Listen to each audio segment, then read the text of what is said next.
Hoje eu fui visitar uma das casas mais lindas da arquitetura modernista em São Paulo, que é do arquiteto polonês Jorge Zuzepin. Jorge Zuzepin foi um grande arquiteto, um grande designer de móveis, teve sua marca conhecida por todo o Brasil, que é a L'Atelier. Só que as suas influências arquitetônicas, tanto do Le Corbusier quanto do Álvaro Aalto, a gente deixa para um especialista em história da arquitetura falar. Eu não sou especialista, mas a gente sabe que teve influência, né, desses grandes arquitetos também. Hoje a gente vai ver tudo sobre as soluções geniais que tem nessa casa em relação à arquitetura e também sobre o Feng Shui. Você que está caindo aqui agora, né? O que é Feng Shui? Ele não tem a ver com religião, ele não tem a ver com crença, é uma maneira que eu vou falar agora, que retrata exatamente como eu vejo. Na verdade, o seu espaço, ele manifesta suas emoções, os seus sentimentos e, às vezes, muitas vezes, essas emoções, o que a gente passou, fica guardado no nosso inconsciente. E muitas vezes nós não temos esse conhecimento.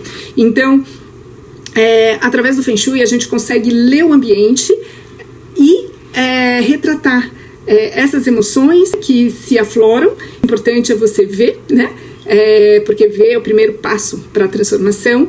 E a gente usa as famosas correções de Feng Shui, que são objetos simbólicos que servem para transmutar essas emoções, né? Que às vezes nos travam, que estão guardados no nosso inconsciente.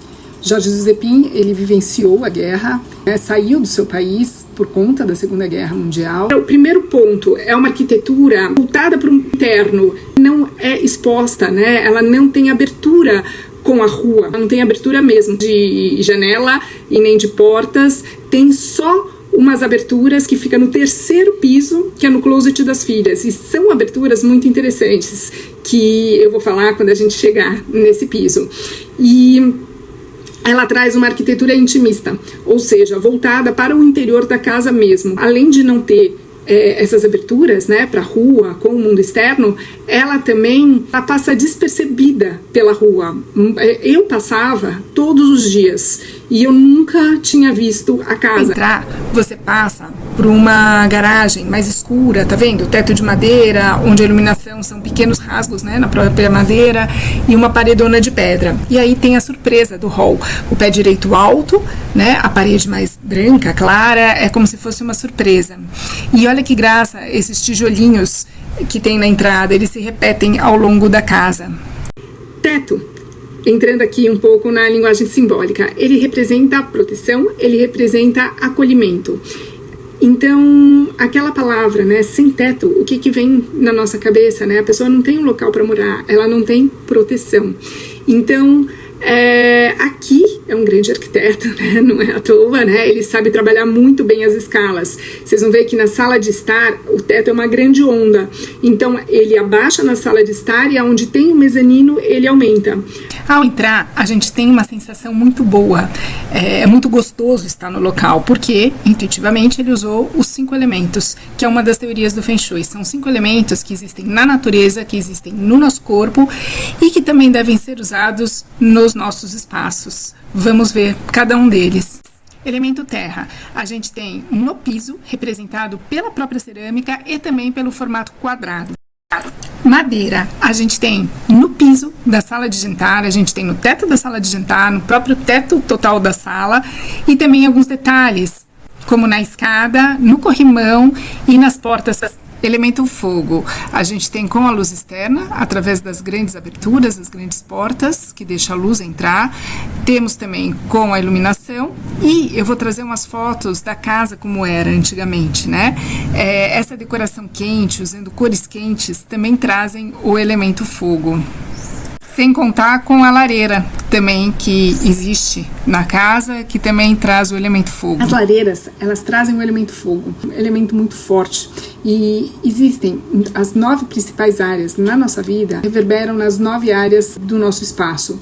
E eu não tenho a planta, mas parece que ela está no Gua Central. Gua Central, ela é simbolizada pela saúde. E saúde, ela não é só a saúde física, ela é também a saúde emocional, ela é a saúde espiritual, ela é o equilíbrio de tudo, né? Por isso que ele está no centro.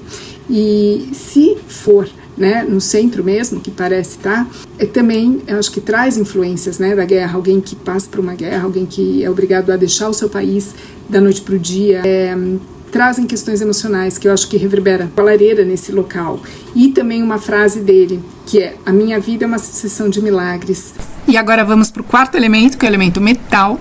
Tem uma parede linda na entrada, feita de pedras. Pedra é o elemento metal. E olha que interessante, essa parede cai justamente no Guá dos Amigos, que é representado por esse elemento. Essa parede, ela está fortificando o Guá dos Amigos. Para quem não sabe o que eu estou falando, existe uma live inteira sobre o Guá dos Amigos aqui no canal, e falando rapidamente sobre ele. Ele representa o céu, ele representa a energia Yang, é o impulso criativo, é o início da ação. Então está relacionado com o divino, que direciona nossos pensamentos e, consequentemente, nossas ações. Ele está relacionado também com os nossos amigos espirituais, que nos ajudam, né? E também com os nossos amigos físicos, que nos ajudam aqui no plano Terra.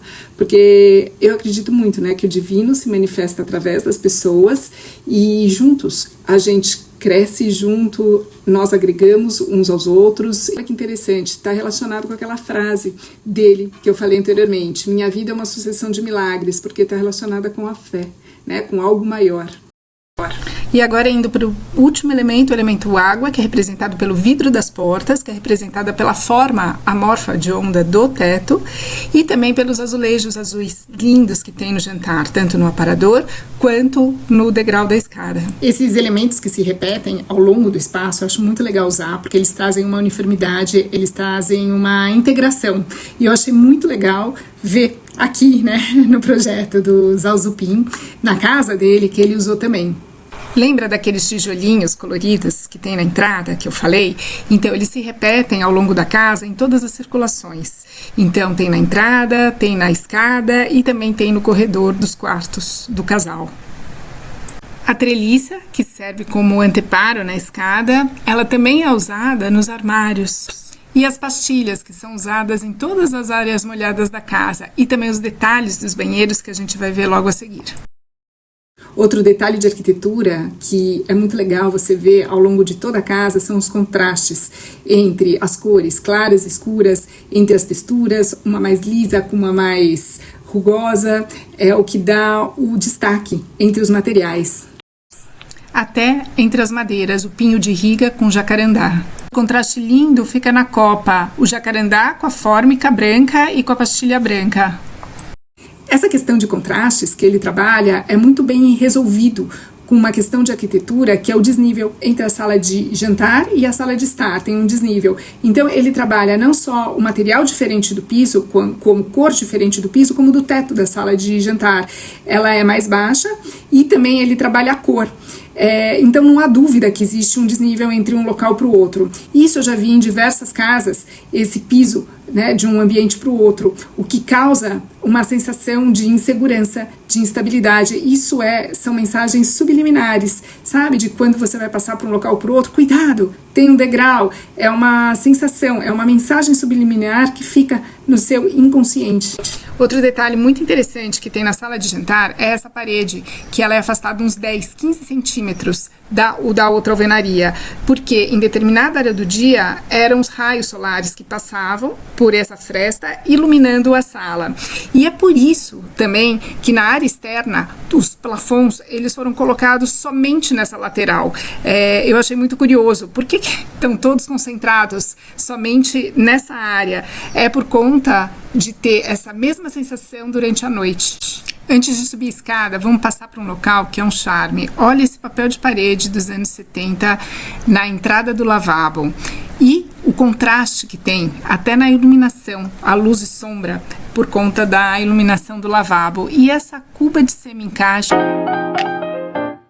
Subindo a escada de jacarandá, o destaque fica para o encaixe dos degraus.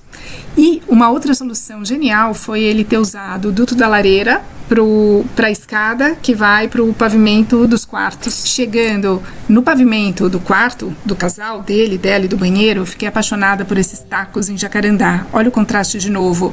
E como ele faz a passagem de um ambiente para o outro. A setorização da casa também ela é muito bem resolvida. Existe um pavimento para a área social, o outro pavimento para o serviço, um pavimento para a área íntima do casal, que é o quarto dele e dela, o banheiro, né? E tem também um pátio que recebe luz solar e ventilação. Lembra que eu falei da arquitetura intimista? Entre os quartos dele e dela existe um pátio que você, tanto para tomar sol quanto para ventilação. E nas áreas das filhas, que é um outro pavimento, também tem esse pátio.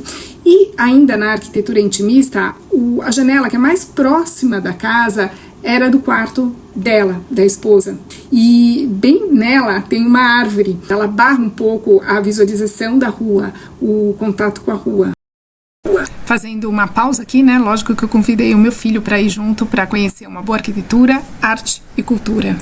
Um dos locais que eu mais gostei, depois vocês me falam se vocês gostaram também, foi o banheiro. O amarelo é do casal.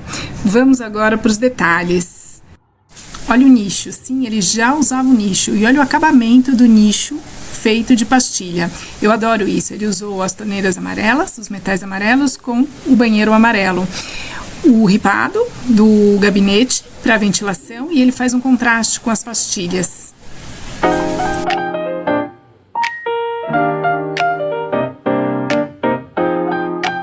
O banheiro das filhas segue com os mesmos acabamentos, com as mesmas referências e também os mesmos detalhes. Lembra que eu falei da uniformidade de todo o ambiente? E olha o acabamento dos nichos, feito em pastilha. Adorei a cadeirinha rosa, combinando com todo o banheiro. O detalhe das arandelas, que se repetem também no banheiro das filhas. E essa banheira, que é muito dos anos 70. Na casa da minha avó tinha uma igualzinha, porém na cor azul. E, inclusive, com a mesma saboneteira embutida também já, que eu acho muito legal, feita de louça, linda. Ainda nos tempos atuais. E olha o detalhe dos penduradores. Eu adoro. E você? Lembra das janelas que as únicas que dão com a rua fica no terceiro piso, aonde é o closet das filhas? Então, são essas. Eles falaram que ele foi fazendo os rasgos de acordo com como as filhas foi crescendo, de acordo com a altura das filhas. Né? Existe, lógico, uma simetria linda aqui, porém é uma visão também contida com o mundo externo. Chamamos essas janelas de seteiras e elas também são usadas na copa dessa casa. E agora o momento mais esperado aqui era a sala que as filhas tinham, né? Que era a brinquedoteca, depois se transformou em sala e que virou no final da vida dele o escritório dele. Como mudou, né? A gente analisando a prancheta, os armários que a gente precisava ter antigamente, né? Para colocar os projetos. Espero que você tenha gostado do vídeo. Foi feito de coração e foi uma maneira muito particular minha de ver um espaço. Uma vez uma amiga que não é arquiteta perguntou o que você vê num ambiente quando você vai visitar. Então é mais ou menos dessa forma que eu vejo, né? As soluções arquitetônicas, os detalhes e eu vejo um pouquinho só, né, em relação ao Feng Shui. Lógico que quando a gente faz uma consultoria é um campo de informação que se abre. Quando uma pessoa permite que esse campo se abra, a gente enxerga muito mais, então é muito mais complexo. Então aqui foi só uma palhinha que eu dei e espero que você tenha gostado. E uma boa arquitetura, boas soluções, sempre é legal a gente compartilhar para que a arquitetura possa crescer.